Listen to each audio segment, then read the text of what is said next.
Hello, and welcome to the Stellar Homes podcast, where we discuss all things real estate, one episode at a time. I'm your host, Stella Harris, licensed broker and your guide through this ever changing housing market. Have you subscribed to our channel yet? Please do so to stay on top of all things real estate as we are learning and growing and building our community every day. Also, please like and share each episode with your friends and family and colleagues. Now, let's get on with the show. Today's episode dives into a big question on many minds. In this buyer's market, do sellers still have any leverage? To help us answer that, I am thrilled to welcome back a dear friend and one of Georgia's most trusted real estate experts, Sheba Coffey. Sheba has helped hundreds of families buy and sell homes with great strategy and success. So let's get into it. Welcome to the show, Sheba. Thank you so much for having me. Oh, thank you so much for being here. So let's start at the top. Okay. We're hearing everywhere that it's a buyer's market, right? Yes. So tell our audience, what exactly does that mean? It's a buyer's market. So, a buyer's market simply means that supply exceeds demand. There are more homes for sale than there are buyers. And right now in the Atlanta market, the houses are sitting on the market roughly about 70, 72 days. Mhm. And for condos and luxury properties, they're sitting even longer. Oh, yeah. And luxury properties and condos and townhomes normally sit longer anyway, but right now they're sitting even just as long. Yes. Yeah. Okay. Well, so here's the heart of the conversation. In a buyer's market, such as we have, do sellers still have any leverage? Yes, that's a great question. They absolutely do. So, with a good realtor, you absolutely, and I cannot emphasize this enough, need to price your home right. And when I say price your home right, your realtor will let you know from the comparable homes that are sold in your neighborhood what they have sold for. And then you price it below that, and you're in the sweet spot. So, you price it right. Mhm. And then also, when you have showings, you don't want to just have showings. You want to provide an experience so that when buyers come in, they feel something. And you provide something where they can taste, touch, smell, feel, and hear something in your home. Maybe it's music, maybe it's a fabulous scent throughout the home or throws on the couch. You want them to feel something so it separates you from the competition and makes them remember your home. Yes, I love that idea. Yeah. And I always tell my sellers to make it where it's easy for them to feel like this could be their home, Yeah, right? Oh, absolutely. wow, fantastic. I love it. So now it's about being prepared, we know, for sellers in this market. Yeah. Um, being priced right is very important. Yes. And of course, these days we can't just put up a yard sign and hope for the best. Right. Correct. So Children. now you've worked with so many families, you have so many people buy and sell homes. Yes. Any great stories you can tell us that might, give us some some encouragement in this market? Yeah, so there are several stories, but the one that warms my heart the absolute most is I was working with this couple and they were paying $4,000 a month for rent for 5 years Wow. with the agreement that a portion of the rent that they were paying was going towards the purchase price. Mhm. Well, somewhere in the last part of that time frame of the 5 years, the landlord was not paying the mortgage anymore. Oh, And so the property was going to go into foreclosure. oh, And so the couple that was paying for this rent is literally devastated. And they said they had tried closing like twice before, and for whatever reason, they couldn't close and they didn't understand it. Fast forward, they hired me, and then my team found out that there were liens on the property. oh, So wow. we went through the process of getting the liens off the property, and then I took over communicating with the landlord because the landlord was always asking them for more and more money. And I'm like, well, that stops here. I'm going to be the go to between you and the landlord. And the landlord was actually an attorney. And I told him, I really want everybody to win here. We all can win. So if this goes into foreclosure, you're going to mess up your credit and lose the property. You don't want that to happen. And if you sell it and we work together, you'll also get money at closing. My client will get their dream home where a lot of their family memories were created. And then obviously I will have a sale as well. And it will be a win-win or triple win, I should say. And that's exactly what happened. I love a good win-win. Thank you for stepping in and doing what you do best. Thank you. So let's get back to tips Yeah. for sellers. I love giving out tips for our audience. Mhm. So let's see. What are three of the best practices? Three really great tips you would give for sellers first. Okay, so sellers, we sort of touched on it before, but you really need to stage your home. And by that, I mean declutter so people can imagine their things in the new home, in their new home. You want to depersonalize, take down all of your fabulous pictures and all of your experiences. So, once again, the buyer can imagine their own personalization in the home. And then you also really need to deep clean. That cannot be said enough. That's very important. This is one of the biggest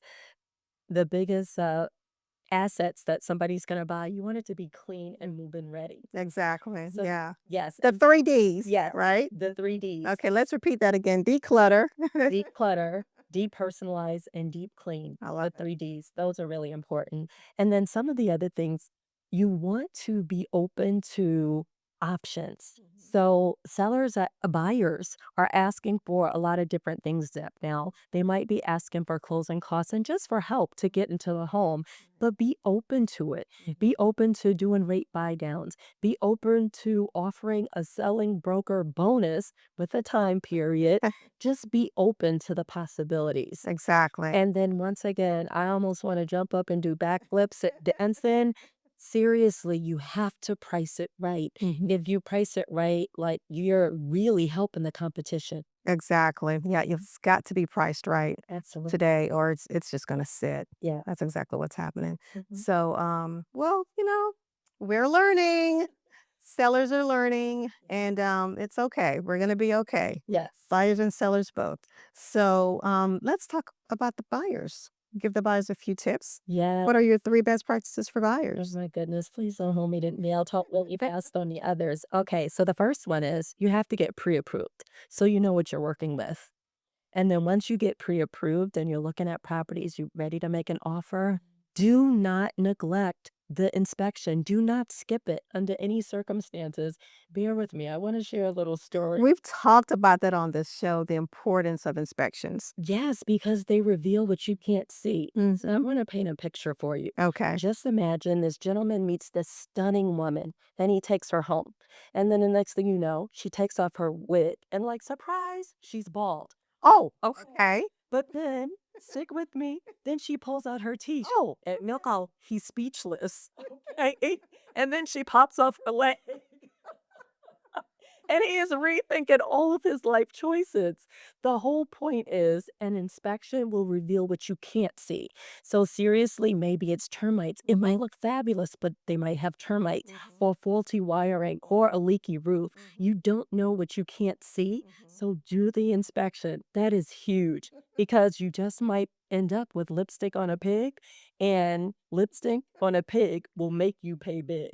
Lipstick on a pig will make you pay big. Absolutely. Yeah, inspections are so important. I'm telling you, all my buyers, they know. Yes. Pay for the inspection. Yes. And Well worth it. I have a couple more. Yes. So while you have the cushion of using a 30-year mortgage, keep that cushion, but pay like you're a 15-year borrower.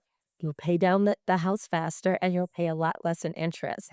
And don't neglect the idea that you can make money with your home. Yes, while it's an investment, you can make money. Seriously, you can rent out a room. I do it all the time. You can rent out your basement. You seriously, depending on where you live, you can rent out space on your driveway for parking. You can rent out space in your garage for storage. You can have an ADU on your property and rent that out for guests or as office space. You can do so many things and you can house hack. So you live in a duplex, triplex, or fourplex and have your renters paying the majority of your mortgage. So Just have to make sure the HOA yeah, approves. I'm absolutely. sure you were Absolutely. Yes. Yes, I'm glad you brought that up. But there's ways that you can monetize your home. Yes. So don't overlook that. And then there was a We couple need to do a whole other show on that. That's a great point, monetizing your home. monetizing your Yeah, so you may be back again. okay. Okay. And just two more things that I want to say really quickly. If you're renting, you can afford to buy. So please, if you're on the fence, stop renting because you're already paying someone's mortgage. Mhm. Why not pay for your own? And so I would say stop renting, jump in now. If the interest rate goes down, you can refinance. If the interest rate goes up, you'll be glad that you did.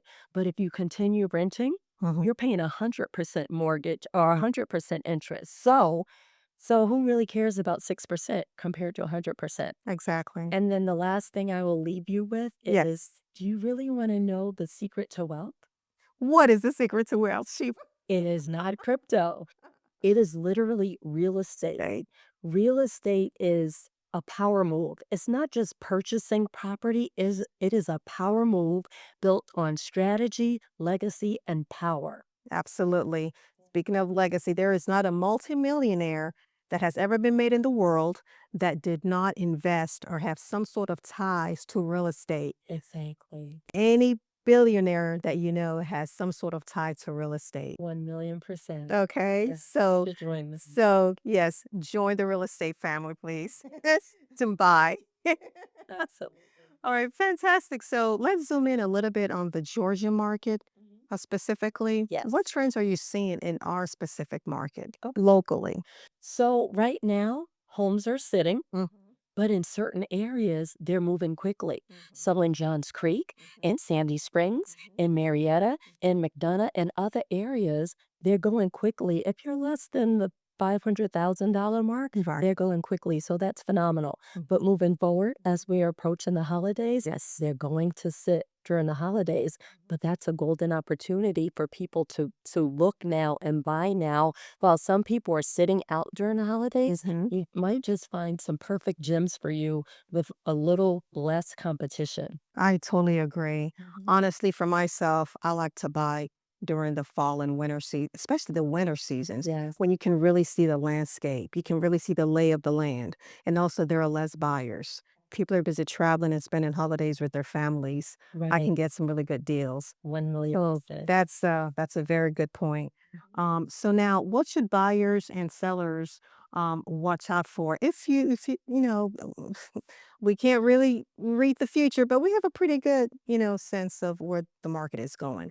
So let's say maybe first quarter next year, beginning of the year. What do you think the market is going to look like? So, Still a buyer's market, or so I really feel like, more sellers are going to decide, I'm ready now. I'm going to put my house on the market. And so I feel like you're going to have more competition. And so as the winter rolls around and spring comes into play, it's going to be a crowded marketplace. And right now, as we speak, more investors are buying more properties, Mhm. and you don't want to get the leftovers of what the investors are leaving. So I say join now, Mhm. but there will be more opportunities in terms of more houses hitting the market Mhm. come winter and spring. Absolutely. I always say follow the investors because, when they start buying, it's truly a buyer's market and Absolutely. they're trying to get great deals that you should be trying to get as well. Absolutely. Fantastic. I love it. So now, Sheba, Yes. you're just such a wealth of information. If consumers or our audience wants to get a hold of you, they want to connect with you. I would love that. And I am so easy to reach. Okay. So my phone number, Stella, is 763-656-7300. My email is Sheba Coffey at indigoroadrealty.com. And my first name and last name on social media, Sheba Coffey, ShebaCoffey on Facebook and Instagram. I'm so easy to find. Yeah. Well, fantastic. So you heard it here, folks. Sellers still have leverage. Yes. And one of their leverage is really just pricing right Yes. and really just being able to offer concessions Yes. because buyers are asking for help with closing costs to buy down, the higher interest rates. And then, of course, the 3 Ds: Yes. declutter, deep clean, And depersonalize. and depersonalize. Right. Don't forget, don't neglect curb appeal. Never neglect curb Yes. appeal. When they drive up to your home, They will decide if they want to go in or if they want to keep driving. That's right. There we go. Yes. Fantastic. Thank you so much, Sheba, for being here. Thank you for having And like me. I said, we may have to have you back again. Okay, I'll look forward to it. Thank you so much. And thank you all for joining us today. And remember to hit the subscribe button for more conversations about real estate. We look forward to seeing you next time. Thank you so much for watching today's show. And remember to follow our show on this channel by subscribing below. And leave a comment to let me know your best takeaways from today's episode. Please also share this episode with a friend. I love building a community that's always learning, always growing, and always your universe for all things real estate. Until next time, I'm Stella Harris, and I'll see you soon.